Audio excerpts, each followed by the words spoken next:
پروردگارا تو ذات کریمی، تو ذات رحیمی، تو ذات مهربانی.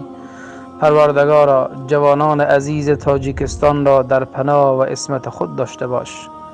پروردگارا اونها به خاطر تو و به خاطر دین تو و به خاطر رضای تو همکاری کردند.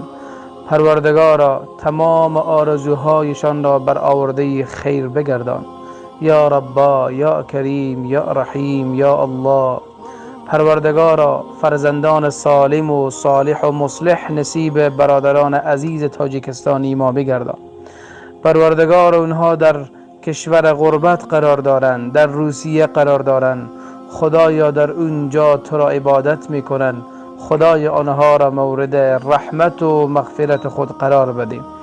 پروردگارا تو از آنها راضی شو. پروردگارا تو اونها را به طرف صلاح و هدایت سوق بده یا رب العالمین. پروردگارا پدر و مادرشان را حفظ بفرما. پروردگارا اونها را از همه آفات و بلیات و مصیبتها در پناه و عصمت خود داشته باش. پروردگارا اونها به خاطر تو و به خاطر رضای تو به من محبت کردند.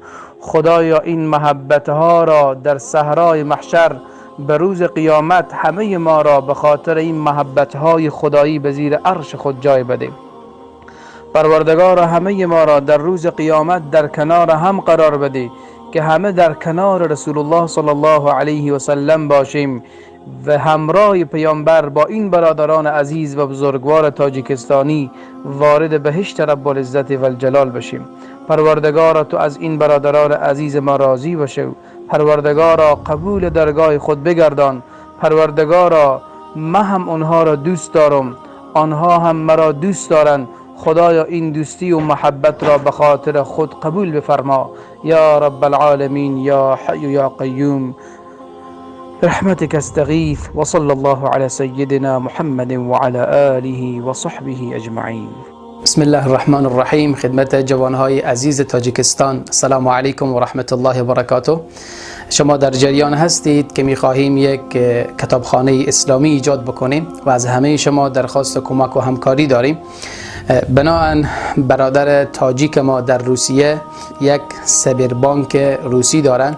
من نمبر کارتشان را میخوانم. دوستا با این کارت وقت پول بفرستند به ما ارسال میشه. نمبر سایبربانک این برادر عزیز ما 5469 3620 1190 73 19. به این که شما بفرستید به ما ارسال میشه. من قلبا شما را دوست دارم. الله شما را در پناه و عصمت خود داشته باشد. السلام علیکم و رحمت الله.